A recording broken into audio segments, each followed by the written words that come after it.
हरे कृष्णा। स्वागत है आप सभी का हमारे YouTube चैनल आसान भाषा में।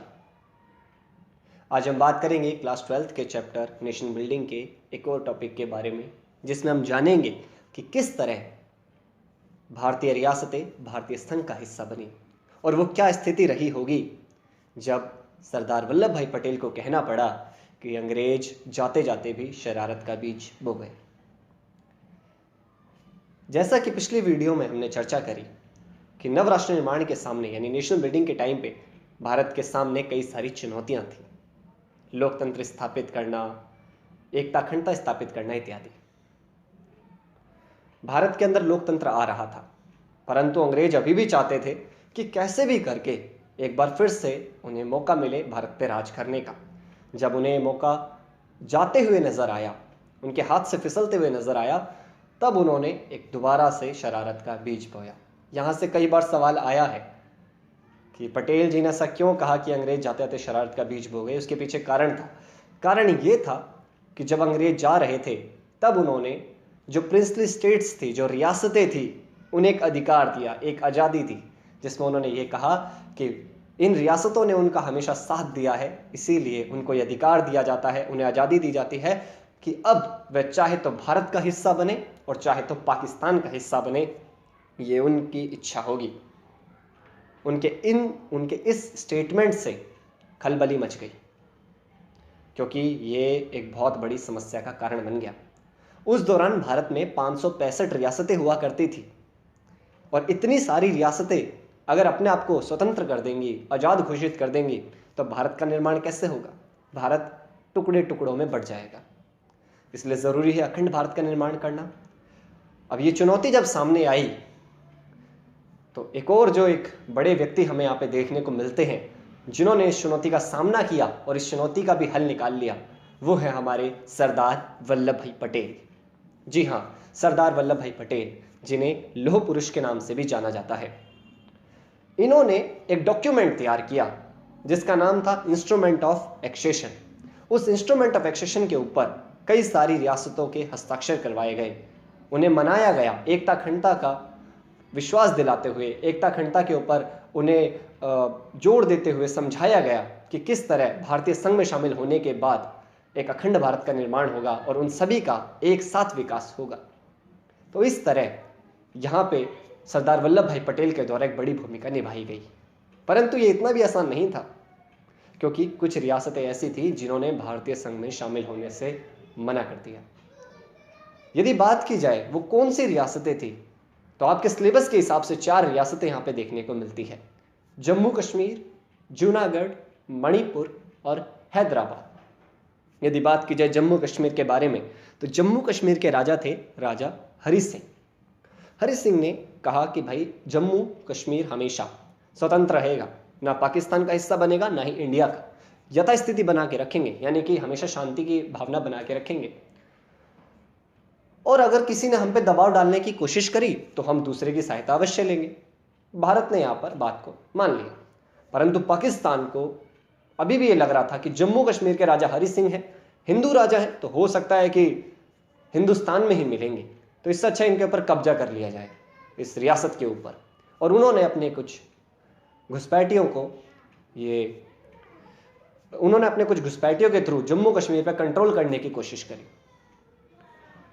जब उन्होंने ऐसा किया और जब राजा हरि सिंह को लगा कि अब मामला उनके कंट्रोल से बाहर जा रहा है, तो उन्होंने भारत से मदद मांगी। और तब भारत ने अपनी फोर्स यहाँ से भेजी, अपनी मिलिट्री यहाँ से भेजी, जिन्होंने उन घुसपैठियों के साथ युद्ध लड़ा और इस युद्ध में उन्होंने जम्मू कश्मीर को किसी तरह बचा लिया। हालांकि उसी दौरान जम्मू कश्मीर का एक हिस्सा पाकिस्तान के पास चला गया, जिसे आज कहा जाता है POK, यानी कि पाक ऑक्यूपाइड कश्मीर, पाक अधिकृत कश्मीर, जो उस दौरान गया था पाकिस्तान के पास। बहरहाल राजा हरि सिंह जब भारतीय संघ का हिस्सा बन रहे थे, यानी कि जब जम्मू कश्मीर भारतीय संघ का हिस्सा बन रहा था, तब राजा हरि सिंह ने कुछ विशेष अधिकारों की मांग करी। वो विशेष अधिकार उन्हें धारा 370 के तहत प्रदान किए गए। हालांकि अब धारा 370 हट चुकी है। अब जम्मू कश्मीर एक विशेष राज्य नहीं रहा, बल्कि जम्मू कश्मीर अब एक यूनियन टेरिटरी बन चुका है, यानी कि केंद्र शासित प्रदेश बन चुका है। इस तरह देखा जाए तो जम्मू कश्मीर भारतीय संघ का हिस्सा बना। इसके अलावा यदि बात की जाए मणिपुर की, तो मणिपुर के राजा थे राजा बोधचंद्र जी। राजा बोधचंद्र जी का भी यही कहना था कि मणिपुर यथास्थिति बनाए रखेगा और स्वतंत्र रहेगा। लेकिन कुछ समय बाद सरकार द्वारा, पटेल जी द्वारा मणिपुर के शासक को समझाया गया और एकता अखंडता का विश्वास दिलाते हुए, एकता अखंडता पे दबाव डालते हुए मणिपुर को भी भारतीय संघ का हिस्सा बना लिया गया। इसके अलावा जूनागढ़ के शासक सुल्तान ने भी एक तरह से मना ही किया था। जूनागढ़ के शासक सुल्तान ने कहा कि भाई जो जूनागढ़ है स्वतंत्र रहेगा, आज़ाद रहेगा, यथास्थिति बना के रखेंगे, व्यापार करते रहेंगे, अच्छे रिश्ते बना के रखेंगे, लेकिन भारतीय संघ का हिस्सा नहीं बनेंगे, आज़ाद रहेंगे, अलग पहचान बना के रहेंगे। कुछ समय बाद उन्हें भी मनाया गया, समझाया गया, कुछ विशेष अधिकार देते हुए और कुछ रियायतें देते हुए जूनागढ़ को भी भारतीय संघ का हिस्सा बना लिया गया। अब यहाँ पे जो एक और महत्वपूर्ण रियासत है वो है हैदराबाद।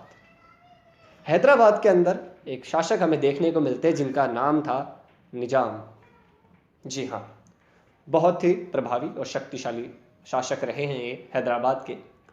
निजाम ने भी ये कहा कि हैदराबाद भारतीय संघ का हिस्सा नहीं बनेगा, बट हाँ, हम भारत के साथ हमेशा यथास्थिति बना के रखेंगे, शांति बना के रखेंगे, भाईचारे की भावना बना के रखेंगे, मिलजुल के काम करेंगे, बट हैदराबाद स्वतंत्र रहेगा, आज़ाद रहेगा। भारत ने कहा ठीक है, कोई दिक्कत नहीं है। लेकिन जब हैदराबाद के लोगों ने अनुभव किया भारतीय शासन व्यवस्था को, लोकतंत्र को, और जब उन्हें पता चला कि इंडिया की शासन व्यवस्था बेहतर है और उनके यहाँ तो राजशाही चल रही है, तो उन्होंने भी मांग करी लोकतंत्र की, उन्होंने मांग करी भारतीय संघ का हिस्सा बनने की। और जब निजाम को एहसास हुआ कि अब उनकी सत्ता उनके हाथों से जाने वाली है, तो उन्होंने इस्तेमाल किया अपनी एक सैनिक टुकड़ी का, जिसे कहते हैं रजाकार। ध्यान रखिएगा, यह सवाल कई बार आ चुका है कि रजाकार कौन थे। तो रजाकार निजाम के अर्ध सैनिक बल थे, उसकी एक छोटी सी मिलिट्री ट्रूप्स आप कह सकते हैं, या उनके सैनिकों की एक उनकी छोटी सी एक मिलिट्री थी जिसे रजाकार कहा जाता था।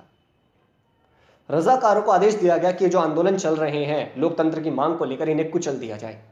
रजाकारों ने आंदोलन कुचलने शुरू करे, हत्याएं होने लगी, हिंसाएं होने लगी, माहौल बिगड़ने लगा। जब भारत ने देखा कि यहां तो हिंसा हो रही है, स्थिति बेकाबू हो रही है, तब भारत ने मौके का फायदा भी उठाया। फायदा कैसे?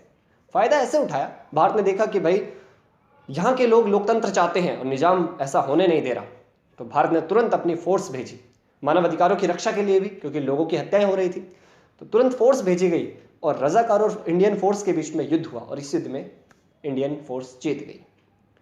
और उसके बाद निजाम ने सरेंडर किया और देन उन्हें समझाया गया, और उसके बाद हैदराबाद भी भारतीय संघ का हिस्सा बन गया।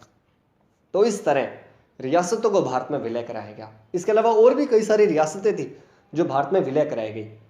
कई सारी रियासतों को बहुत इजीली मना लिया गया था, बहुत प्यार से समझा लिया गया था, लेकिन कुछ रियासतें ऐसी थी जिन्होंने शुरुआती दौर में आनाकानी करी थी, भारतीय संघ का हिस्सा बनने से मना किया था।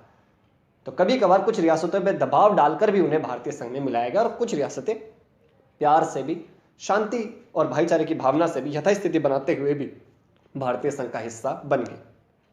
तो इस तरह ये चुनौती भी हल हो गई।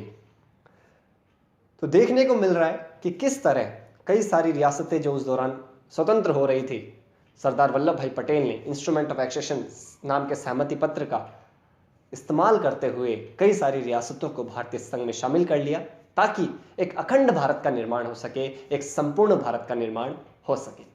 आशा करते हैं कि आपको हमारी वीडियो